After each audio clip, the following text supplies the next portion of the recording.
ইলিশ মাছ তো আমরা অনেকে অনেকভাবেই খাই। আজকে আমি ইলিশ মাছের একটা পাতলা ঝোলের রেসিপি নিয়ে এসেছি। সেটা বানাবো গাটি কচু দিয়ে ইলিশ মাছের পাতলা ঝোল। এটা বেসিক্যালি বাঙাল বাড়িরই রান্না, সেই জন্য আমি গাটি কচু নিয়েছি। গাটি কচুটাকে ভালো করে ছাড়িয়ে লম্বা করে কেটে নিয়েছি। এদিকে ইলিশ মাছটাকে কেটে ধুয়ে নিয়েছি, নিয়ে পরিমাণ মতো নুন হলুদ মাখিয়ে নেব। ইলিশ মাছটাকে ভালো করে নুন হলুদ মাখিয়ে আমি 10 মিনিট মতো রেখে দেবো। আর তার মধ্যে আমি আলু গাটি কচু এগুলো কেটে নেব। নুন হলুদ মাখিয়ে খানিকক্ষণ, যে কোনো মাছই নুন হলুদ মাখিয়ে একটু ম্যারিনেশন করে রেখে দিলে ভেতরে নুনটা ভালো ঢোকে। এই যে এবার আমি গাটি কচু আর আলুটাকে কেটে নিয়েছি, এরকম লম্বা করে কেটে নিয়েছি। আমি সেদ্ধ করব না, গাটি কচুটাকে ভালো করে ভেজে নেব, তাতেই এটা সেদ্ধ হয়ে যাবে ঝোলে। এই যে চলো এবার নেক্সট স্টেপে যাই।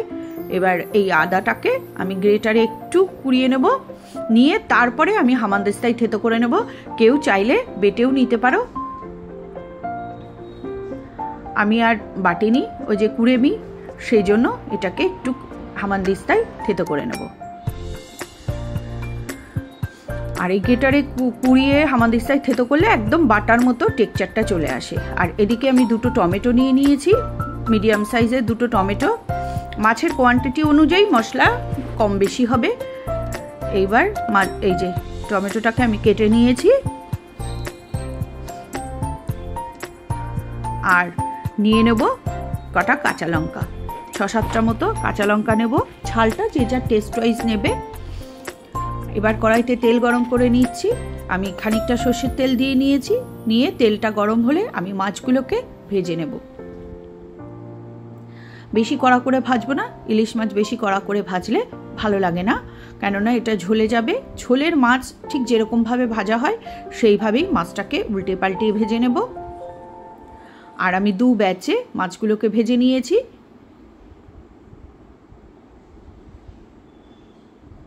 ইলিশ মাছ ভাজা হতে বেশি সময় লাগে না, খুব তাড়াতাড়ি হয়ে যায়।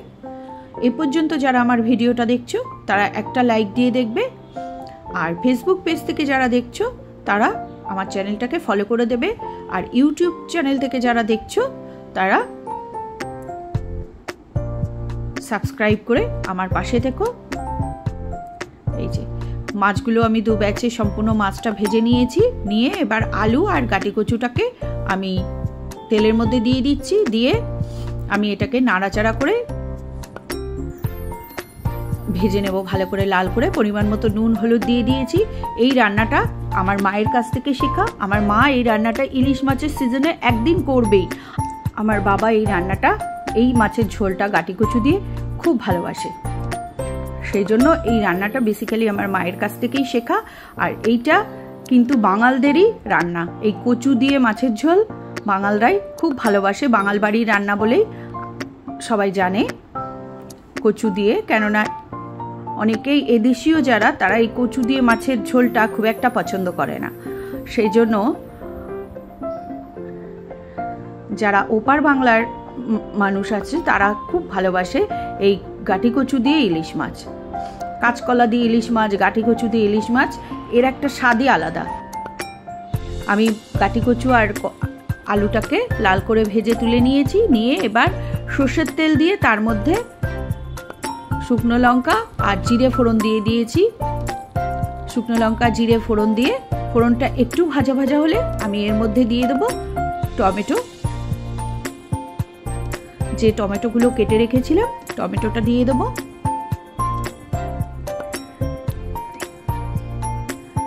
এবার লঙ্কাগুলোকে মাঝখান থেকে ফাটিয়ে দিয়ে দিচ্ছি, দিয়ে আর আদা বাটাটা দিয়ে দিলাম। আর হলুদ নুন সবই পরিমাণ মতো, একটু জল দিয়ে দিলাম কেননা আমার মশলাটা শুকনো হয়ে আসছে। এবার আমি এর মধ্যে দিয়ে দেব জিরে গুঁড়ো, 2 চামচ জিরে গুঁড়ো আর ধনে গুঁড়ো। 2 চামচ জিরে গুঁড়ো আর 2 চামচ ধনে গুঁড়ো দিয়ে দিয়েছি, আর দেব লঙ্কা গুঁড়ো 1 চামচ মতো লাল লঙ্কার গুঁড়ো দিয়েছি। দিয়ে এবার মশলাটাকে আমি ভালো করে কষিয়ে নেব। যেহেতু এটা একটু কচু দিয়ে রান্না, তো সেই জন্য একটু ঝালটা একটু পরিমাণে বেশি লাগে। দিয়ে এবার আমি মশলাটা একটু জল দিয়ে দিলাম, দিয়ে ভালো করে কষিয়ে নেব।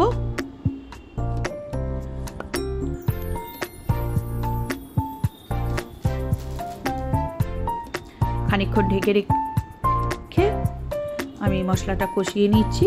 একটু ঢেকে রেখেছিলাম 4-5 মিনিট মতো। টমেটোগুলো সব নরম হয়ে গেছে।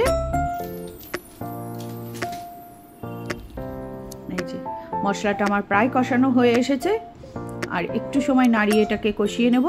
এবার আমি এর মধ্যে দিয়ে দেব আলু আর গাটি কচু, যেটা আমি ভেজে আগে তুলে রেখেছিলাম সেইটা দিয়ে এবার মশলার সঙ্গে আলু আর গাটি কচুটাকে কষিয়ে নেব।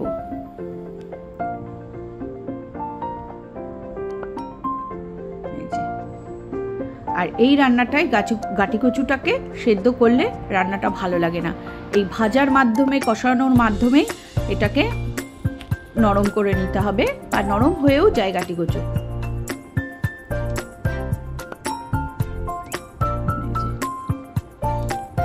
এবার এর মধ্যে আমি গরম জল দিয়ে দিলাম।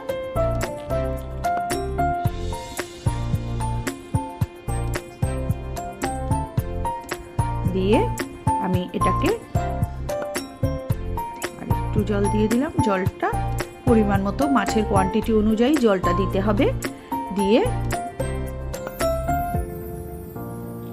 আমি খানিকক্ষণ ঢেকে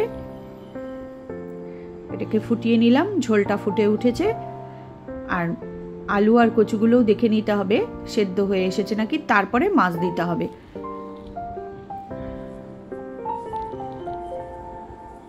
আমার কচু আর আলু সবই প্রায় গলে গেছে, এবার সেদ্ধ হয়ে গেছে। এবার আমি মাছগুলো দিয়ে দিলাম। দিয়ে হালকা হাতে একটু নাড়িয়ে দিতে হবে। ইলিশ মাছ কিন্তু খুব নরম, বেশি নাড়াচাড়া করলে ঝোলের মধ্যে দিলে তাহলে ভেঙে যাবে। এবার একটু নাড়াচাড়া করে আমি ঢেকে দেব মাছটাকে।